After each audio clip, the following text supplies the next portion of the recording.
Baik, bersama kita ada Risa, masih muda dan dipaksa menikah sama orang tuanya dengan pilihan orang tuanya yang konon mungkin lebih berada, lebih mapan dan dianggap Haji sebagai sosok yang religius gitu ya, tapi ternyata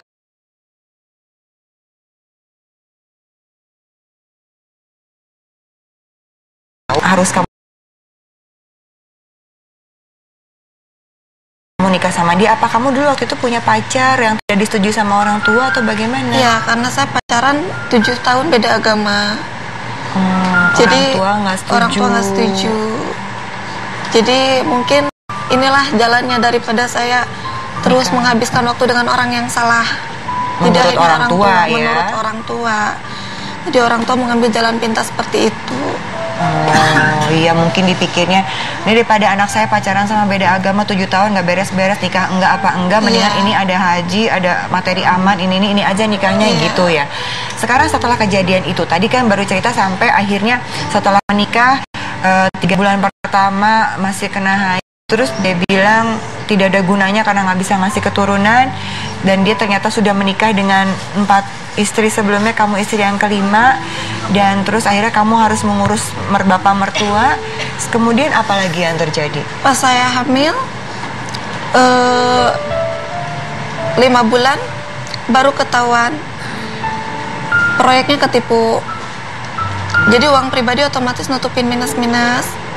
Dari situ saya curiga batin seorang istri. Soalnya saya pernah bilang ke dia, kalau memang kerja niat nafkahin anak istri pasti lancar. Tapi kalau kamu nyelimpang, pasti ada jalannya buat kamu jatuh. Sampainya jatuh, batin saya penasaran. Saya sadap memorinya di HP-nya, dan di situ kebongkar semuanya. Dia selingkuh pertama sama seorang bidan. Dia pegawai negeri, dan saya udah demi anak saya mau usut sampai tuntas itu kasus itu. Dia hancurin rumah tangga saya juga bisa hancurin dia. Itu karena ego saya manusiawi sebagai perempuan ya. Tapi ternyata setelah disadap memorinya, bukan 1 atau 2, lebih dari 20 perempuan yang dia simpan videonya, fotonya, rekamannya. Dan selama itu saya dibohongin. Sampai akhirnya saya putusin buat pulang ke orang tua. Sebelumnya saya sempat mau bunuh diri, mau nabrakin diri ke bis. Buat apa? Mending kalau saya mati. Kalau cuma cacat saya bisa nyusahin keluarga. Akhirnya saya pulang. Dari 5 bulan sampai 9 bulan nggak ada yang tahu rumah tangga saya apa.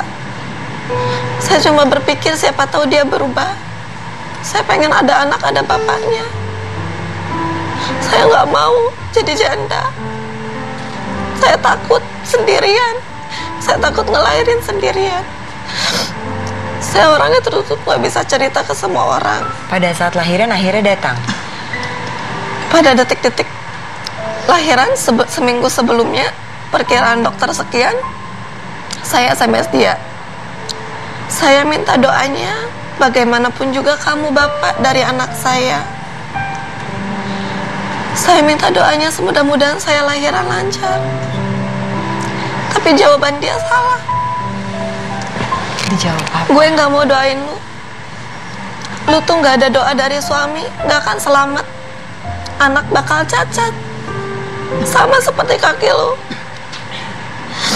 Gak akan selamat. Lihat nanti aja. Saya cuma balas, Allah itu gak tidur. Allah juga menimbang suaminya yang kayak gimana dulu. Saya nggak balas lagi. Sampai 2 hari kemudian saya lahiran. Pembukaan 1 itu jam 11. Kata bidan masih lama. Saya disuruh pulang lagi tapi saya nggak mau. Saya sampai nelpon teman-teman. Ada Nin anak saya. Posisi papa di Jakarta. Siapa yang ngadain anak saya? Sampai jam 11:30 ada MMS. Saya pikir teman-teman yang mau jenguk saya lahiran, yang mau nemenin saya lahiran. Ternyata itu MMS dari dia. lu tahu gue lagi ngapain? Dia ngirim foto sedang berhubungan badan dengan seorang pelacur. Itu tuh di saat keadaan saya lagi mules. Iya. Tapi alhamdulillah anak baik kan? Lagi sakit. Pas jam 12 tepat saya lahiran, normal, sehat, selamat. Alhamdulillah. Mbak Vera, ini kita nggak punya durasi panjang. Singkat aja Mbak, gimana dengan kondisi ini? Ya Tia, sayang ya. Tertipu maksudnya begini loh ya, hati-hati. Semua sahabat perempuan hati-hati tertipu dalam pernikahan yang alasannya bukan ditujukan untuk saling mencintai dan hidup bersama-sama. Jadi ada dua alasan orang menikah, alasan yang positif, alasan negatif. Alasan positif karena untuk saling cinta, untuk hidup bersama-sama, karena untuk meneruskan keturunan bersama-sama, bukan untuk mendapatkan keperawanan perempuan, bukan untuk dapat melunasi utang-utang, bukan karena hal-hal yang negatif sifatnya. Nah, untuk paham pernikahan kita akan bernilai positif atau negatif, itulah dibutuhkan momen perkenalan. Tadi tanpa perkenalan, Paksa. begitu ada yang rasanya kok kayaknya mapan gitu ya, kita nggak pernah tahu si mapan ini benar-benar mapan atau sebetulnya pangeran menyamar gitu ya, atau menyamar pangeran gitu. Dan niatnya apa? Itu yang tadi kita akhirnya gagal temukan, dan ternyata dia maniak ya, maniak perempuan muda. Anda cantik ya, anggap dia orange dalam kehidupan Anda, yang memberikan warna dalam pelangi kehidupan Anda. Anda punya anak, Anda punya diri Anda yang dulu pernah tangguh, pernah mandiri, pernah bekerja, betul kan? Baik, ini pentingnya sekali perkenalan dan pendekatan untuk mengenal calon suami atau calon istri dan keluarganya juga ya. Di Islam juga gitu kan Mbak Oki? Iya, untuk orang Indonesia khususnya sebenarnya ada namanya ta'aruf. Ta'aruf itu perkenalan secara luas sebenarnya, berbangsa-bangsa supaya kita saling mengenal. Cuman di Indonesia ini disempitkan ta'aruf itu dengan perkenalan kalau mau menikah sebenarnya. Kita sudah bahas berkali-kali bahwa sebelum menikah kita tidak membeli kucing dalam karung, dalam artian oh perkenalan singkat kok bisa sih memutuskan menikah. Kita harus tahu latar belakangnya, bahasa Jawanya itu bibit, bebek, bobotnya. Atau dalam istilahnya kita lihat keturunannya, kita lihat hartanya, fisiknya, lihat agamanya. Tapi yang menarik di sini masalah curhat ke orang tua.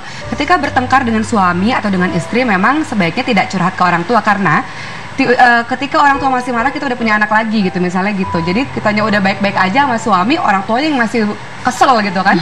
Tapi kasus ini memang harus jadi kadang sikap tertutup itu bagus, tapi ada kalanya sikap tertutup itu di momen tertentu kita harus terbuka untuk menyelamatkan diri kita, karena kita nggak bisa hidup sendiri, nanti hampa. Butuh orang tua. Kapan saatnya kita harus cerita, apalagi kalau itu membahayakan diri kita sendiri. Kebohongan yang kamu terima ini pun harus dibuka secara jujur kepada keluarga kamu kan, bahwa yang dipaksa-paksa menikah ini ternyata bukan itu yang diterima, karena sosoknya berbeda. Nanti kita akan lanjutkan lagi setelah yang satu ini masih dalam Curahan Hati Perempuan bersama Risa.